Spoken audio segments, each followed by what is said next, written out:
Bonjour, hier vous avez entendu les Nogentaises et les Nogentais s'exprimer au micro de Nogent TV sur les sujets qui nous animent à quelques jours de l'élection présidentielle. Notre série de micro-trottoirs se poursuit aujourd'hui dans ce deuxième épisode de Vous avez la parole.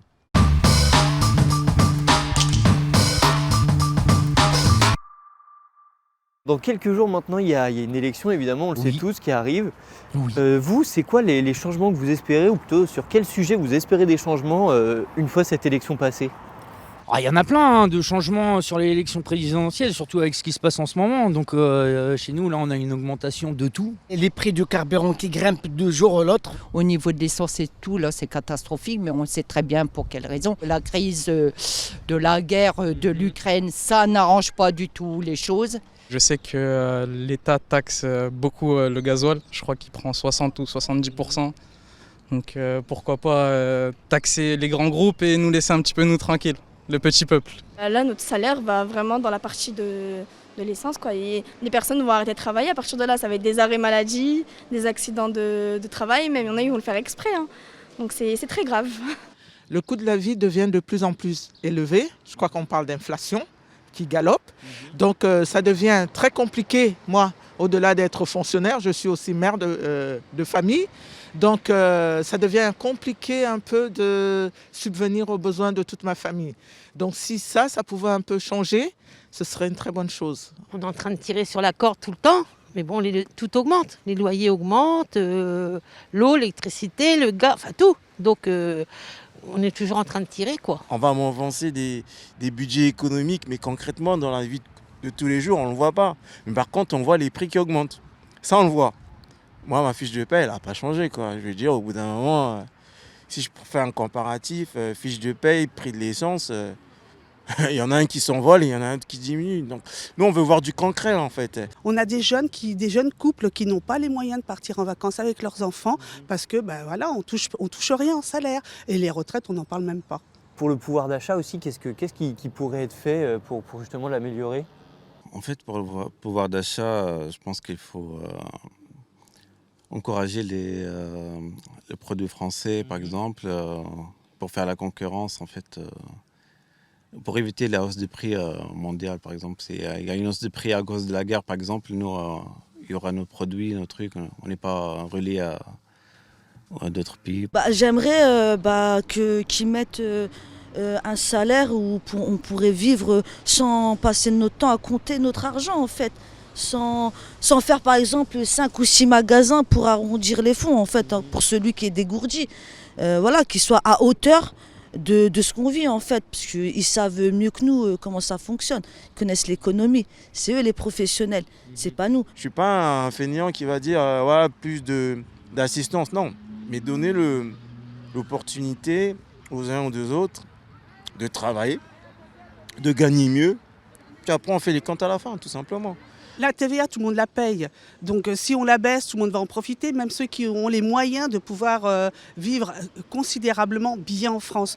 Donc la TVA, je dirais, pourquoi pas supprimer la taxe déjà sur les carburants. Je pense que là, tout le monde en toucherait et les moins aisés pourraient peut-être mieux respirer. Après, l'augmentation du SMIC, pour moi, c'est une évidence. C'est une évidence, on ne peut pas vivre avec le montant d'un SMIC actuel, c'est pas possible. Quand on voit le prix des loyers, peu importe où on habite en France, c'est inacceptable. Je suis aussi consciente que l'État a des charges que nous ne maîtrisons pas. L'État a une politique que moi, personnellement, je ne peux pas maîtriser. Donc je ne peux pas donner un avis forcément sur des choses qui me dépassent. Bon, j'estime aussi que si nous avons des politiques qui sont mises en place, les personnes qui sont en charge de ces politiques et qui prennent des mesures, je crois qu'ils prennent bien le pour et le contre. Est-ce qu'il y a des choses en France qui pourraient être améliorées ? Je pense qu'en fait, en France, il y a énormément de possibilités. Il y a beaucoup de très bonnes start-up, d'excellentes formations et de gens très bien formés. Pour se développer, il ne faut pas être écrasé d'impôts, de charges, de choses comme ça. Et bon, à ce niveau-là, c'est compliqué, parce que chez nous, on a d'un côté, on va dire, une société sociale, et je suis aussi pour le social, mais à côté de ça, pour financer le social, il faut aussi payer des impôts, payer des charges. Je suis une passionnée de la boulangerie et pâtisserie. de la cuisine africaine.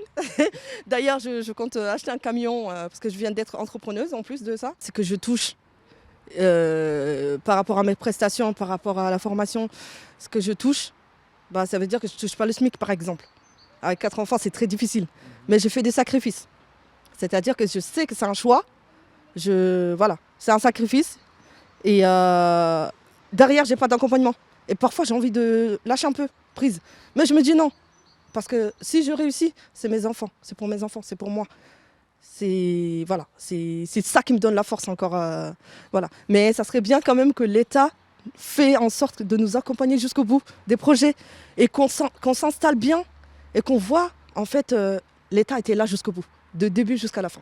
Là, du coup, vous l'avez dit, vous êtes pas trop loin de la retraite, on l'espère. Ouais. Est-ce que vous espérez aussi des changements au niveau de la retraite ? Naturellement, il y a des choses un peu cruelles. Quelqu'un qui a travaillé pendant 30 ans, il se retrouve avec 800 € parce qu'il n'a pas eu les 40 annuités. Et c'est un peu cruel quand même. Et pour quelqu'un qui gagnait 1800, 2000 €, se retrouve avec 800 €. On a beau pousser l'âge de la retraite, j'en conviens. Mais quand même, qu'on essaie de relever la retraite. Au moins un minimum à 1100 €. Comme le dit, je crois qu'il y a un qui a soulevé le sujet parmi les candidats, mais je ne sais pas s'il le fera. Moi, j'ai des petits voisins, je suis désolée, avec 850 € par mois. Alors, on va dire, oui, mais il avait qu'à travailler plus longtemps. Et la fatigue, les retraites, 65 ans, moi, je veux bien. Hein. Mais il faut encore pouvoir arriver à 65 ans. Les retraites ne bougent pas. Notre pouvoir d'achat, ça se limite qu'on ne peut rien acheter. Mais on n'est pas malheureux par rapport à d'autres pays. Alors, je suis heureuse comme je suis. C'est quelque chose que j'ai acquis normalement. Mais quand on vous parle, on vous dit « Ah oui, mais vous, les retraités, j'ai travaillé pendant 40 ans pour l'avoir. » C'est pas un dû, c'est un dû dans un sens, mais je le dois à personne. C'est mon labeur que j'ai fait, quoi. J'ai travaillé pour. Donc c'est un peu dommage, je trouve. Moi, personnellement, par exemple, je suis pour la réforme des retraites qui va permettre de travailler plus parce que je ne vois pas comment on peut avoir autant de dépenses de retraite et en même temps pouvoir se développer économiquement. Moi, je suis un peu pour la retraite à 60 ans et puis embaucher derrière un jeune derrière. Vous savez, il le prend quand on est près de la retraite, on prend un petit jeune, je sais pas, 1 an avant, on le forme et après on s'en va et puis comme il reprend notre place. Ça serait bien. Puis ça embaucherait les jeunes qui demandent que ça de toute façon. Qui demandent que ça. Est-ce que vous avez un espoir justement que tous ces changements soient faits avec un changement ou pas de président ? Honnêtement parlant, je vous dis, honnêtement, je ne vais pas mentir, j'ai plus d'espoir. Après, l'espoir que ça se fasse, oui, mais bon, avec le fait que de toute façon, ça prendra énormément d'années. Et donc, il ne va pas y avoir de changements radicaux assez rapidement. Je ne pense pas qu'il y aura un changement. C'est-à-dire, la politique, c'est vrai, ils essaient de faire des trucs et tout, mais vu l'état actuel de tout le monde, en fait, vu l'état actuel mondial, je pense pas qu'un pays peut changer grand-chose, ou un politicien peut changer grand-chose. Qu'est-ce qui va se passer là ? Qu'est-ce qui va se passer après ces élections ? Qu'est-ce qui va se passer ? Est-ce que les promesses vont être tenues ? Je ne sais pas. Est-ce que vous auriez un message à faire passer pour le coup à tous les candidats qui se présentent pour faire les choses au mieux après cette élection ? Moi, je souhaite qu'ils ne donnent pas des paroles comme ça et que leurs propositions et leurs programmes soient bien étudiés, qu'ils soient bien applicables en réel. Combien de fois on a pu entendre en fait oui, je vais amener ça ou ça, mais il ne se passe pas grand-chose. Donc moi, la limite, qu'il y ait moins de paroles, mais en tout cas que les actes soient respectés sur ce qu'on nous avance en fait. Donc moi je préfère qu'il y en ait moins, mais en tout cas que ça soit respecté. Faites les réformes que vous promettez et ayez le courage de les faire parce qu'elles vont être extrêmement dures. Les gens vont manifester, vont crier, vont trépigner, vont casser, mais à un moment donné, il faut que ça passe, quoi. Merci aux Nogentaises et aux Nogentais qui se sont exprimés au micro de Nogent TV. Vous avez la parole dans les commentaires et moi je vous donne rendez-vous très bientôt pour un nouvel épisode de notre série.